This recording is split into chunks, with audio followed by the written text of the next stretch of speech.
ಅತ್ತೆ, ಈ ಅಡುಗೆ ಮನೇಲಿ ಏನು ಕೆಲಸ ಬೇಕಾದ್ರೂ ಮಾಡ್ಬೋದು, ಆದರೆ ಈರುಳ್ಳಿ ಹೆಚ್ಚೋದಿದೆಯಲ್ಲ ಇದರಂಥ ಸಾಹಸ ಇನ್ನೊಂದಿಲ್ಲ. ನಮ್ಮ ಶತ್ರುಗೂ ಬೇಡ ಕಷ್ಟ, ಕಣ್ಣೀರು ಜೋಗ ಜಲಪಾತ ಹರ್ಕೊಂಡು ಹೋಗ್ಬಿಡುತ್ತೆ. ಹೋಗ್ಲಿ ಬಿಡಿ ಸಾರ್ಥ, ಆಗಲಿಲ್ಲ ಅಂದ್ರೆ ನೋ ಪ್ರಾಬ್ಲಮ್, ನಾನೇ ಕಟ್ ಮಾಡ್ಕೋತೀನಿ. ನೋ ಚಾನ್ಸೇ ಇಲ್ಲ. ನಾನು ಒಂದ್ಸಲಿ ಹಠ ಹಿಡಿದ ಮೇಲೆ ಮುಗೀತು, ನಾನೇ ಕಟ್ ಮಾಡೋದು.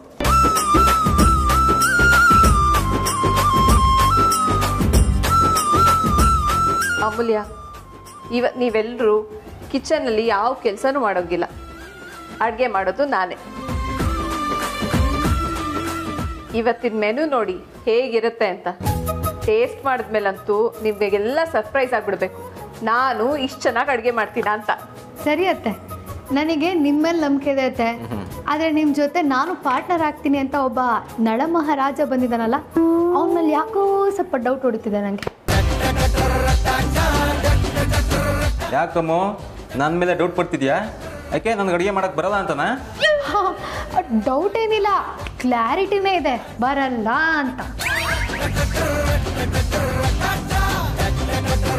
Hello, don't under estimate the power of the CM. ಏನ CM? ಅಂದರೆ ಕಾಮನ್ ಮ್ಯಾನ್ ಅಂತ.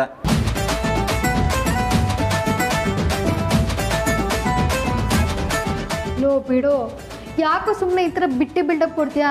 ನೀನೀಗ ಅಡುಗೆ ಮಾಡೋದಕ್ಕೆ ಬರಲ್ಲ, ನಾನು ಅದನ್ನು ಎಲ್ಲಿ ಬೇಕಿದ್ರೂ ಪ್ರೂವ್ ಮಾಡ್ತೀನಿ. ಏನು? ನನ್ಗ ನನ್ಗ ನನ್ಗ ನಿನಗೆ ನಿನಗೆ ನಿನಗೇನೆ.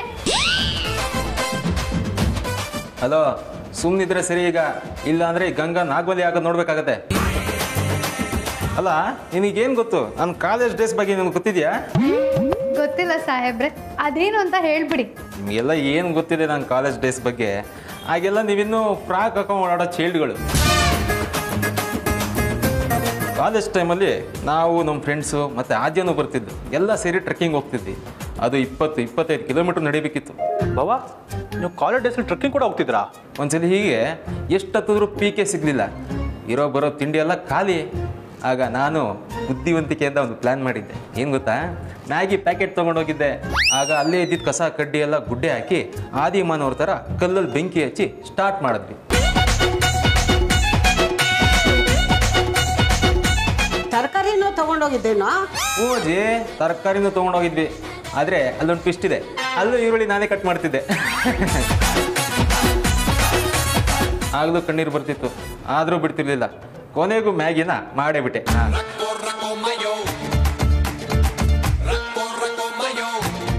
ಆಮೇಲೆ ಮ್ಯಾಗಿ ಏನೋ ರೆಡಿ ಆಯಿತು. ಸ್ವಲ್ಪ ಹೊತ್ತಾದ್ಮೇಲೆ ತಿನ್ನೋಣ ಅಂತ ಆ ಕಡೆ ಹೋದ್ವಿ.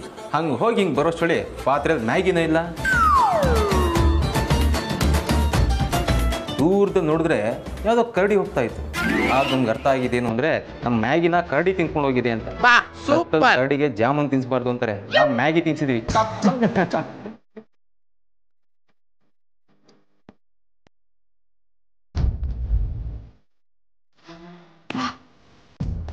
ಸಾರ್ಥಕ, ನಿನ್ನ ಸ್ಟೋರಿ ಕೆಟ್ಟದ್ರಲ್ಲಿ ಕೆಟ್ಟದಾಗಿತ್ತು.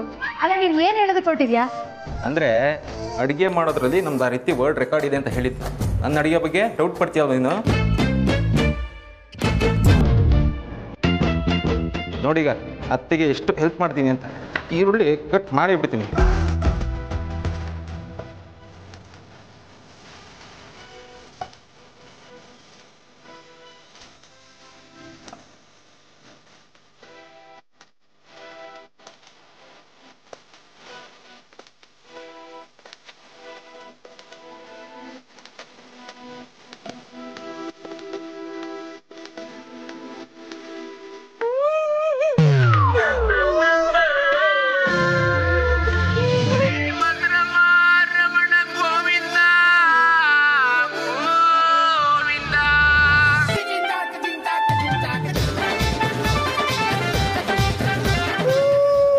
ಸಾರ್ಥಕ, ಒಂದು ಈರುಳ್ಳಿನೂ ಹೆಚ್ಚಿಲ್ವಲ್ಲೋ, ಆಗ್ಲಿ ಈ ಲೆವೆಲಿಗೆ ಅಳ್ತಿದ್ಯಲ್ಲ. ನೀನು ಕೊಟ್ಟಿದ್ದ ಬಿಲ್ಡಪ್ಪಿಗೆ ನಾನು ಏನೋ ಅಂದ್ಕೊಂಡೆ.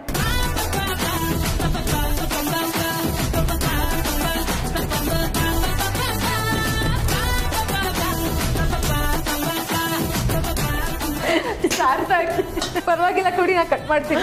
Thank you so much. Suhasini ಕೊಡು, ನಾನು ಹೆಚ್ಚಿಕೊಡ್ತೀನಿ. ಬೇಡ ಅಂತ ನಾನೇ ಕಟ್ ಮಾಡ್ತೀನಿ. ಸರಿ, ನಾನು ಶಾವಿಗೆ ಆದರೂ ಹುರಿತೀನಿ. ಹಾಕ್ತೀನಿ. ಹಾಂ ಅಮ್ಮ. ನೀನು ಈರುಳ್ಳಿ ಕಟ್ ಮಾಡ್ತೀಯಮ್ಮ? ಹೌದು. ನಿನಗೆ ಅಡುಗೆ ಮನೆಗೆ ಬಂದೇ ನೋಡಿ ಇಲ್ಲ, ಅದು ಹೇಗೆ ಕಟ್ ಮಾಡ್ತೀಯಾ? ನೋಡು ಕಟ್ ಮಾಡ್ತಾ ಇದ್ದೀನಿ. ಕಣ್ಣಲ್ಲಿ ನೀರು ಬರುತ್ತೆ ಕಡೆ. ನನ್ಗೆ ಅಷ್ಟು ಗೊತ್ತಾಗಲ್ವಾ ಅಮ್ಮ ಕಣ್ಣಲ್ಲಿ ನೀರು ಬರುತ್ತೆ ಅಂತ? ಈಗ ಸರ್ಕೊಳು. ಏನೋ ದೊಡ್ಡ ಅಂತ ದಬಾಕ್ತೀನಿ ಅಂತ ಅಡುಗೆ ಮನೆಗೆ ಬಂದ್ಬಿಟ್ಟ. ಕಂಡೆ ನೀನು ದಬಾಕಿದ್ದೀನಿ. ಮಹಾನಟಿ ಥರ ಒಂದೇ ಕಣ್ಣೀರು ಹಾಕಿ ಸುಸ್ತಾಗಿದೆ. ಈಗ ಬೀನ್ಸ್ ತಿಂತೀನಿ. ಏ ಬೀನ್ಸ್ ನಾನು ಕಟ್ ಮಾಡ್ತಾ ಇಲ್ವಾ? ತಗೋ, ಬೇಕಿದ್ರೆ ಇದು ತಿನ್ನು. ಟೊಮೊಟೊ ರೇಟ್ ಜಾಸ್ತಿ ಕಣೆ, 150 ರೂಪಾಯಿ ಕೆಜಿ. ಏ ನಿಂಗೇನೋ ಗೊತ್ತು, 50 ರೂಪಾಯಿಗೆ 2 kg ಬರುತ್ತೆ. ಬಾಯಿ ಮುಚ್ಕೊಂಡು ತಿನ್ನು. ಓ, ಕಮ್ಮಿ ಆಗೋಯ್ತಾ?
ಯಾರು ಏನು ಗೊತ್ತಿಲ್ಲದೆ ಇದ್ದಾಗ ನನಗೆ ಆಶ್ರಯ ಕೊಟ್ರಿ.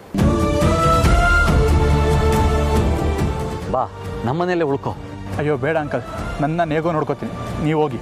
ನಿಜವಾಗ್ಲೂ ತೀರಾ ಅವಶ್ಯಕತೆ ಇದ್ದು ಒಳ್ಳೆ ದಾರಿಲಿ ನಡೆಯೋ ಆಸೆ ಇರೋರಿಗೆ ಅವಕಾಶ ತನ್ನಿಂದ ತಾನೇ ಹುಡ್ಕೊಂಡು ಬರುತ್ತೆ ಧ್ರುವ. ಬಹುಶಃ ನಿನ್ನ ಭೇಟಿನೂ ಹಾಗೆ ಆಗಿರ್ಬೋದು. ಆ ದೇವರೇ ನಿನಗೊಂದು ದಾರಿ ತೋರಿಸಿದಾನೆ ಅಂತ ಅನ್ಕೋ. ಬಾ, ಸಂಕೋಚ ಪಡಬೇಡ.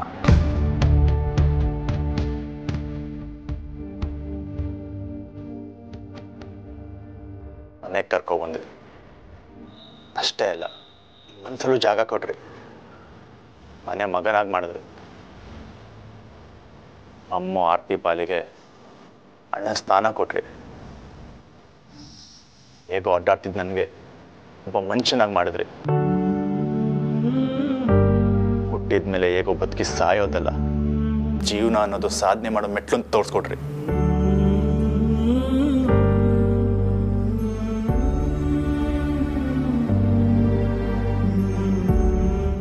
ಮಗಳನ್ನ ಕೊಟ್ಟು ಮದುವೆ ಮಾಡಿದ್ರಿ. ಅದು ಯಾವಾಗ? ಮಾತಾಡಕ್ಕೆ ಹೋಗದೆ, ನಡೆಯಕ್ಕೆ ಹೋಗದೆ ಇರೋ ಟೈಮಲ್ಲಿ.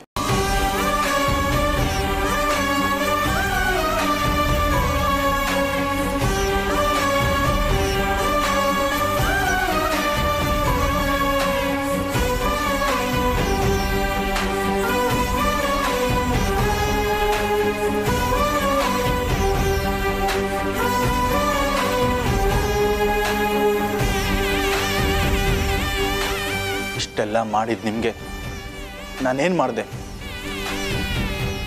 ಏನೂ ಮಾಡಿದೆ, ಅಸಹಾಯಕನಾಗಿ ನಿಂತಿದ್ದೀನಿ.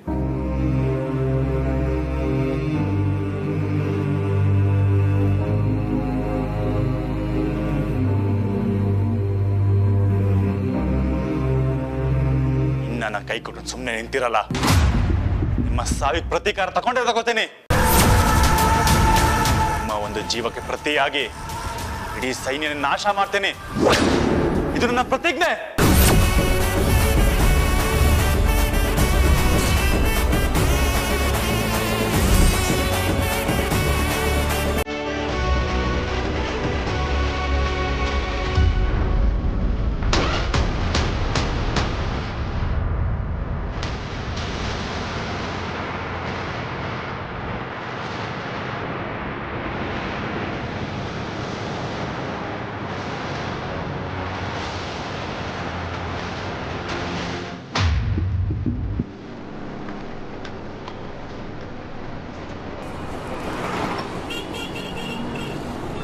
ಅಕ್ಷಣ ಇದ್ದಾಗೆ ಪರವಾಗಿಲ್ಲ ಗುರು, ರಾತ್ರಿ ನಿದ್ದೆ ಆದ್ರೂ ಮಾಡ್ತಾ ಇದ್ವಿ. ಅಪ್ಪಾಜಾರ್ ಬಂದಾಗಿಂದ ರಾತ್ರಿ ನಿದ್ದೆನೇ ಇಲ್ಲ. ಏ ಅಪ್ಪಾಜಿಗೆ ಭಯ ಗುರು, ರಾತ್ರಿ ಹೊತ್ತು ಎಲ್ಲಿ ವೇದಾಂತ ಬಂದು ಕತ್ ಕೊಯ್ದು ಬಿಡ್ತಾರಂತ. ನಮ್ಮನ್ ಬೀಚ್ ಮಾಡೋದು ಯಾರು ಗುರು ಒಳಗಡೆ ಬರಕಾಗುತ್ತೆ? 3 ಫುಲ್ 2 ಆಫ್ ಮಾಡಿದಾರ ನಾವು.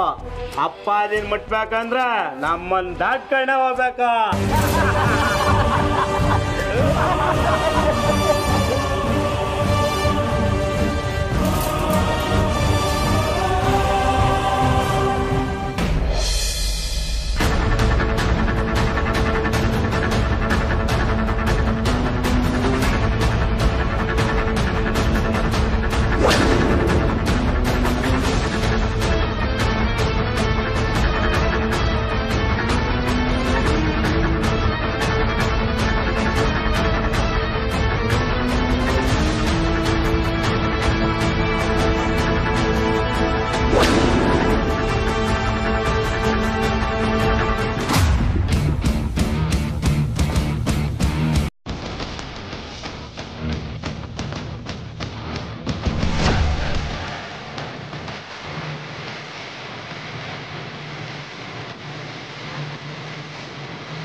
ನಮ್ಮವ್ರಿಗಾಗಿ ನ್ಯಾಯಕ್ಕಾಗಿ ಸಮಾಜಕ್ಕಾಗಿ ಹೊಡೆದಾಡೋದನ್ನ ತಪ್ಪನ್ನಲ್ಲ, ಹೋರಾಟ ಅಂತಾರೆ. ಆ ಯುದ್ಧದಲ್ಲಿ ಸಾಯಿಸೋದನ್ನ ಬಲಿಯನಲ್ಲ, ಸಂಹಾರ.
ಏಯ್ ಯಾರ ನೀನು?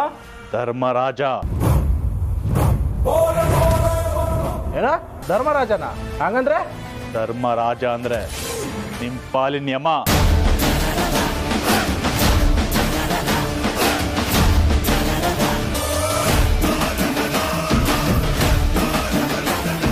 ಏಯ್ ಲೈಟ್ ಆನ್ ಮಾಡೋ.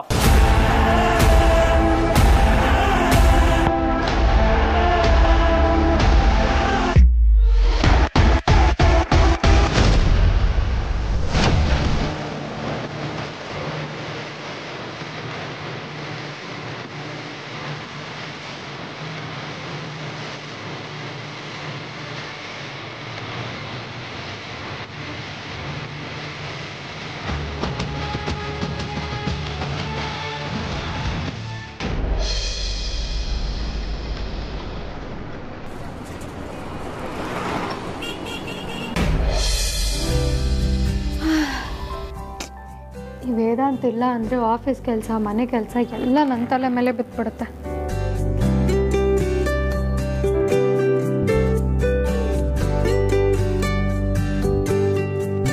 ಅಮ್ಮೋ ಅಮ್ಮೋ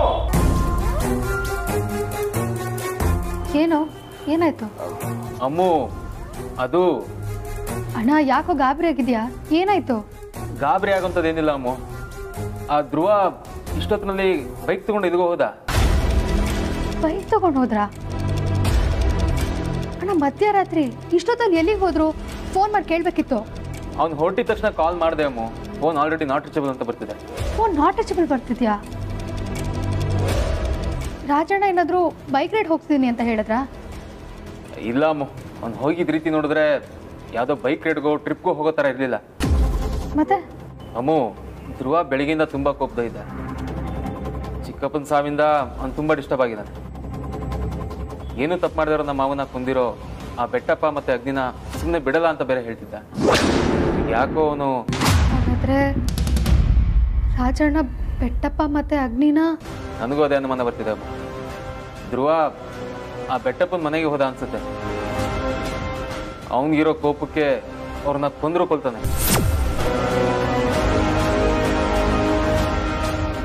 ಇಲ್ಲ ಅಮ್ಮ, ಈ ವಿಷಯ ಇನ್ನೂ ದೊಡ್ಡದಾಗೋ ಮುಂಚೆ ನಾವೇನಾದ್ರೂ ಮಾಡಲೇಬೇಕು. ಹೌದಣ್ಣ, ಬಾ.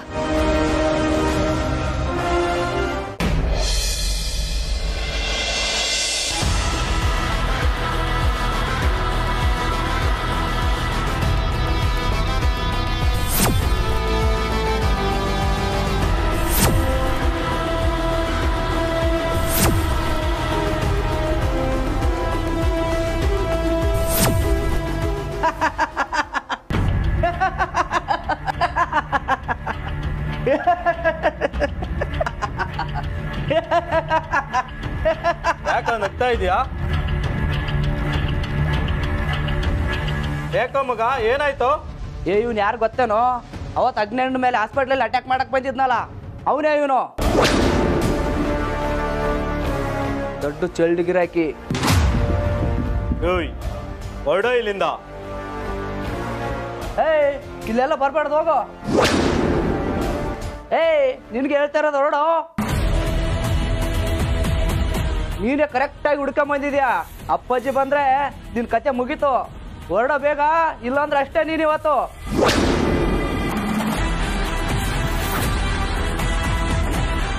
ಏನೋ ಗುರಾಯಿಸ್ತಾ ಇದೆಯಾ? ದಿವ್ಸ ಕಣ್ಣು ನಿನಗೆ ಹೇಳ್ತಿರೋದು. ಓಡ್ಕೊಂಡ ಇಲ್ಲಿಂದ.